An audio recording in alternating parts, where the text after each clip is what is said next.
Hi అండి. అందరికీ నమస్కారం. శ్యామల కుకింగ్ అండ్ రంగోలి ఛానల్‌కి స్వాగతం. ఏంటిది అనుకుంటున్నారా? రైసు, పచ్చడి, నెయ్యి తెలుస్తుంది. పచ్చడి ఏంటనేది తెలియట్లేదు కదా! అయితే చెప్పేస్తాను వచ్చేయండి. అబ్బా!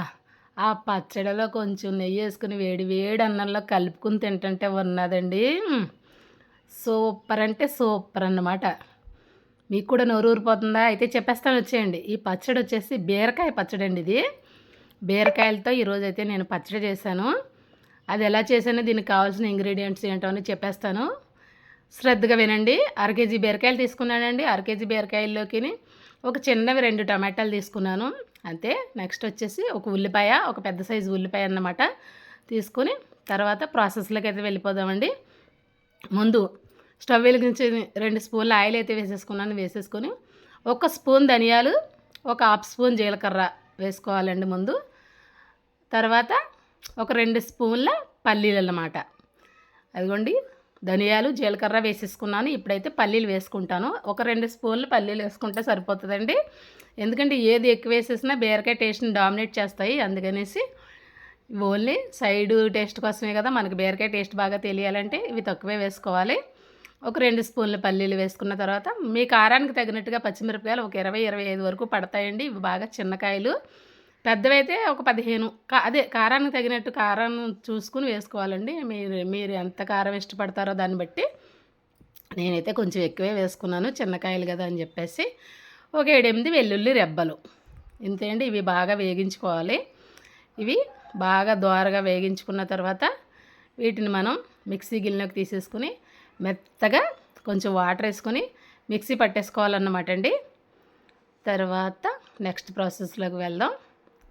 అదిగోండి నేనైతే మిక్సీ గిన్నెలోకి అయితే తీసేస్తున్నాను. పోపులన్నీ మిక్సీ గిన్నెలోకి తీసేసుకుని చూసారా ఏమేమి వేసానో? ధనియాలు, జీలకర్ర, పల్లీలు, పచ్చిమిరపకాయలు, వెల్లుల్లి రెబ్బలు. అంతే అండి. తర్వాత దాంట్లోనే అదే ప్యాన్లో మనం ఇంకాస్త ఆయిల్ వేసుకుని బీరకాయ ముక్కల్ని యాడ్ చేసుకోవాలి. ఎందుకంటే మనం ఈ బీరకాయ ముక్కల్ని బాగా మగ్గించుకోవాలన్నమాట అండి. ముదురు బీరకాయలన్నా పర్లేదు, లేత బీరకాయలన్నా పర్వాలేదండి, మన ఇష్టం. మీకు ఏవి దొరికితే అదే. ముదురువైతేనే పచ్చడికి బాగుంటాయండి. ఇప్పుడైతే ఇలా వేస్తున్నామండి ఆయిల్లో. ఇదివరకైతే చక్కగా కట్టెల పొయ్యిలు ఉండేవి కాబట్టి మా అమ్మగారు పొయ్యిలో బీరకాయని కాల్చి పచ్చడి చేసేవారు. ఇంకా ఆ టేస్ట్లు ఇప్పుడు లేవులేండి. ఇంకా అవి ఇప్పుడు మనకి రమ్మన్నా రావు. అయితే మనం ఇలాగ మనకి అవైలబుల్గా గ్యాసే ఉంది కాబట్టి మనం ఇలా ట్రై చేద్దాం. అది కూడా బీరకాయ ముక్కలు కొంచెం త్వరగా మగ్గాలంటే ముందు సాల్ట్ని యాడ్ చేసుకోవాలండి. సాల్ట్ని యాడ్ చేసుకుంటే త్వరగానే మగ్గిపోతాయి. అదిగోండి కొంచెం అంత మగ్గినాయి అని అనిపించినప్పుడు ఇలాగ మనం టమాటా ముక్కలు యాడ్ చేసుకోవాలి. ఒక పెద్ద సైజు టమాటా అయితే ముక్కలను కట్ చేసుకున్నానండి నేను. టమాటా ముక్కలు కూడా మగ్గిపోయి తక్కువ ఊడిపోతుంది టమాటాకి అనుకుంటే మనకు మగ్గిపోయినట్టేనండి. అప్పుడు మనం ఒక పెద్ద ఉల్లిపాయని పెద్ద ముక్కలుగా కట్ చేసుకుని వేసుకోవాలి. ఈ ఉల్లిపాయ పెద్ద వేగాల్సిన అవసరం లేదండి. తర్వాత ఒక 2 చిటికెళ్ళ పసుపు యాడ్ చేసుకున్నాను. ఆల్రెడీ ఉప్పు ముందే వేసుకున్నాం కదండి. ఇప్పుడు ఒక నిమ్మకాయ అంత సైజు చింతపండును కూడా దీంట్లోనే యాడ్ చేసేసుకోవాలన్నమాట. చింతపండు పులుపుకు తగ్గట్టుగా వేసుకోవాలండి. పడుతుందండి. అర కేజీ కాయలు కాబట్టి మీకు పెద్ద నిమ్మకాయ అంత సైజు చింతపండు అయితే పడుతుంది. అంతే. మగ్గిపోయినాయి కదా! చూస్తున్నారు కదా మీరు ఎలా మగ్గిపోయినాయో. ఇప్పుడు స్టవ్ ఆపేసుకుని కొంచెం చల్లార్చుకోవాలి. ఈలోపు ముందే వేయించి పెట్టుకున్న పోపు దినుసులు ఉన్నాయి కదండి, అవి మిక్సీ పట్టేసుకుని దాన్ని పక్కన ఉంచుకోవాలి. తర్వాత అంటే నాకు చిన్న గిన్నె ఒకటే ఉందండి, పెద్ద గిన్నె లేదు మిక్సీ గిన్నె. అందుకే 2 సార్లు చూపిస్తున్నాను, ఏమనుకోవద్దు. దాన్ని తీసి పక్కన పెట్టేసుకుని అప్పుడు వీటిని కూడా మనం కచ్చపచ్చగా గ్రైండ్ చేసుకోవాలి. ఎలా తిప్పనే ఇలా రౌండ్ తిప్పేసరికి అలాగా మెదిగిపోతుందిలేండి. ఎందుకంటే బాగా వేగిపోయినాయి కదా, అన్నీ కూడా మగ్గిపోయినాయి. తర్వాత దాన్ని పక్కన ఉంచుకొని మళ్ళీ అదే ప్యాన్లో మనం పోపు కోసం ఆయిల్ వేసుకోవాలండి. 2 స్పూన్ల ఆయిల్ వేసుకుని, ప్రాసెస్ పెద్దదే అని అనుకుంటున్నారా? టేస్ట్ కూడా అలాగే ఉంటుందండి. ఒక స్పూన్ ఆవాలు, ఒక స్పూన్ జీలకర్ర వేసుకున్నాను. తర్వాత ఒక స్పూన్ మినప్పప్పు, ఒక స్పూన్ పచ్చిశనగపప్పు, వీటిని కూడా యాడ్ చేసుకొని ఎండుమిర్చి, కరివేపాకు, 4 వెల్లుల్లి రెబ్బలు కూడా చితక్కొట్టుకుని వేసుకున్నానండి. ఇది పచ్చడి కదా, తినడానికి బాగుంటుందని చెప్పేసి. తర్వాత అదిగోండి 2 ఎండుమిరపకాయలు గిల్లుకొని వేసుకుంటున్నాను.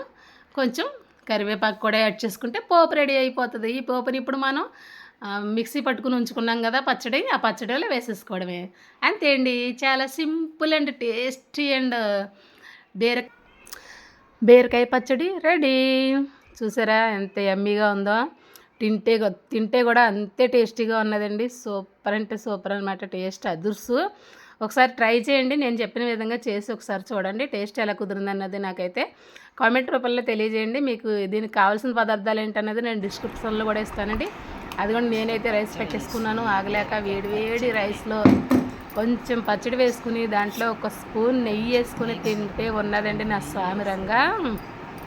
గోదావరి జిల్లా వాళ్ళ టేస్ట్లేండి. మన పచ్చళ్ళ టేస్ట్ ఇంకెవరికి రాదండి. అదిగోండి నేనైతే టేస్ట్ చూసేస్తున్నాను. చూస్తున్నారా ఎంత ఎమ్మీగా ఉన్నదో. టేస్ట్ కూడా అలాగే సూపర్గా ఉన్నదండి. ఈ వీడియో కనుక మీకు నచ్చినట్టయితే లైక్ చేయండి, షేర్ చేయండి, సబ్స్క్రైబ్ చేయండి. ఉంటానండి.